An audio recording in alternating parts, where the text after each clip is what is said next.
Hi Samkit, welcome to Founders Chat. I know you're from Align Pillars. Do tell us a little bit about your company. Good morning, Anup. Good to see you after a long time. Yes, I'm quite happy to be a part of this chat with you, Anup. So I'll just tell you a little bit about myself. I mainly come from a background of a family business where I was the CEO for about 12 years. And when I inherited the business to really take it up, it was moving towards stagnancy. And that is where I had to create a lot of structures and systems to ensure that the business can grow and scale up. So with the vision to really get the entire business on auto mode, I set up a lot of management structures, which till date my family business has been following.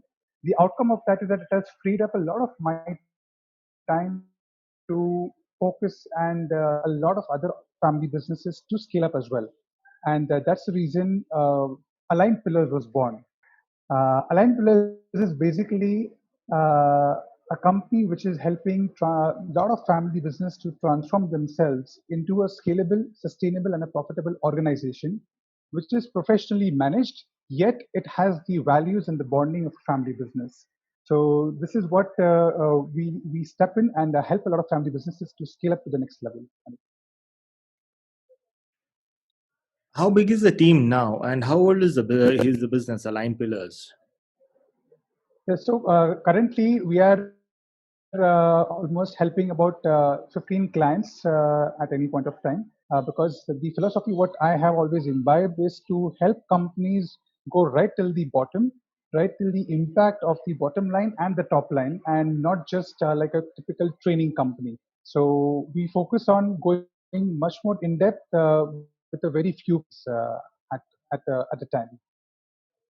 And how big is the business now? How big is Align Pillars, and how old is it now? So Align Pillars currently is about 1 crore of business, which we have started about 2.5 years back, and it is growing quite steadily. In fact, year on year, we are growing by over 400%, which is quite good considering the base is still small.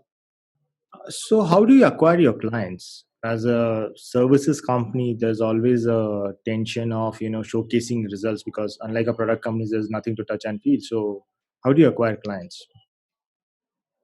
Definitely, I agree with you, Anup, that as far as business scale up solutions are concerned, they are not very readily understood by the a lot of entrepreneurs. They have this mindset that how can someone from outside try to help us in our own business when he's not from the same industry? But what we do is we use a lot of digital marketing to help get onboarding a lot of clients. We do, and predominantly we use LinkedIn as one of the very strong medium to have a lot of conversations with the family businesses to understand their challenges, understand their pain points, and really come up with a solution. Though it's a longer process, but LinkedIn is one very important channel for us. Along with it, throughout my journey as a CEO as well, I have always been very interested in knowing about a lot of other industries. So I have been a part of a lot of entrepreneur groups, which is really helping me today because I also get a lot of clients from those references. At the same time, third and the most important for all the businesses, the word of mouth from my existing clients. So because what I do comes in with a lot of credibility building for a potential new client to really understand how I'm able to help them. That is where a testimonial or a reference from the existing clients becomes very important source for us to acquire clients. And the current situation we are all in, right? The global pandemic going on, lockdowns happening, Yeah. social distancing, people not being able to meet face to face. Hmm. How has this changed your business? How has this impacted your business? I mean, to be very honest, we have been very, very busy throughout the lockdown. I think what I have been spending a lot of time is talking to a lot of family businesses on what are their problems, what are their pain points which they are facing today, or even they were facing before the lockdown. So, this lockdown has given them a time to really reanalyze what was going wrong, not just in the lockdown phase, but why they were not growing so far. So, to my surprise, there have been a lot of CEOs, a lot of business owners with a very positive mindset. where they want us to start work immediately because they feel that it is the need now for them to look inwards, to look at their internal capabilities, to look at their internal structures, to look at whether their people are the right people to take them to the next level of growth. So that has kept us very, very busy. And we have onboarded a few clients as well. And a lot of conversations are already going on. So I see that this whole pandemic, Anup, for us has been very, very busy. And the way I see is that I think we need to pull up our socks to be ready that post lockdown, we see a lot of work coming on our side. Fantastic. So I believe a lot of businesses that work with other businesses have an opportunity because the CEOs and the decision makers of the companies are at home now and they're Yeah. working from home. So they have a lot of free time to Yes. think about the business, about analyzing the business, and they want help. But Yes. the situation being what it is, they don't even know who can help them. True. It's a good time to step in and help these people out. Fantastic that Certainly. and I really love the fact that you are actually going out and not pushing yourself onto the customers, but rather asking them what are their problems. So understanding their Yes. problems, their issues, so empathizing with them, being able to stand out as somebody who is at least attempting to listen Yes. to them. That is very important as a um, scale up specialist. That you understand their. So I see my role here as a doctor. Uh, Today they are having certain issues, but they do not know themselves that they are having certain issues. But they know that they are not scaling up. They know they've hit stagnancy. So my job first is to make them realize, that yes, they are facing problems. There are certain things which are misaligned in the company, and getting that acceptance is one of the most important steps for me to really discuss anything further with them.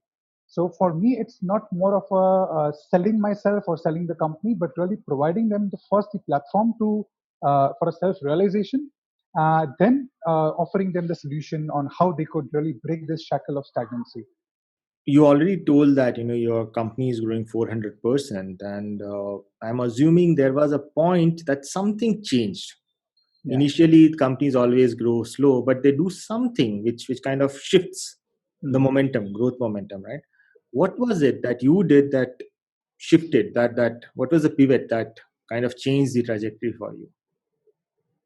I completely agree with you. I think when I see myself today and when I see myself, say, 3 years back when I initiated this entire idea and this venture, I think there's a whole new dimension to it when I see the whole perspective and what we have been doing today. uh, I think one of the key elements for that is to really understand what's, and this goes for any business, is to understand your core competencies. What are your core competencies and who is the one who really requires that? Which means really identifying the audience or the customers who would benefit by your services. And second, how are you really messaging yourself? How are you creating the message of what you do and how are you promoting and reaching out to the audience? I think that was something which was not done at the initial stage, but that pivot, as you asked me, the pivot was to really redefine and be very clear on what value am I adding, how am I going to be adding, and for whom am I going to be adding the value, and what's the impact it's going to create for my potential client in terms of the service provided by us. So what you're saying is you narrowed down your market focus, right? most Yes. most entrepreneurs, most service providers are very afraid of doing that. I'll give you a silly example. Marketing agencies, they usually Hmm. say we can work with anybody. Yeah. Or creative agencies, they say we are creatives, you tell Hmm. us and we will solve that problem. So Yeah. and they always stagnate. So how did you overcome that fear, which is a natural thing for most service providers? The natural propensity is that we do anything and everything in terms of your business, and that's the language you want to talk, and just get the client on board. But what I've realized is that does not help. If a client sees that you are saying you can do anything and everything, that means you're not clear. So to convince the client and to really look internally that out of the my objective is to help the business scale up, but a scale up has a lot of dimensions into the business. It can mean very domain specific inputs they need, very domain specific speciality they need. But I think it starts from me. What is it my core competency, which what is my core strength, which as a company we are now imbibing, and where do we see that we can really add value to the client? And I think that's very important to communicate and stick to it in terms of your service, and not just oversell yourself by promising something which is beyond what you can do. Typically, when people are narrowing down their focus, the fear is they will miss out on the market. Hmm. And I believe the fear comes from because they have not even defined their market. They say everybody is our customer because Yeah. that means I can serve anybody.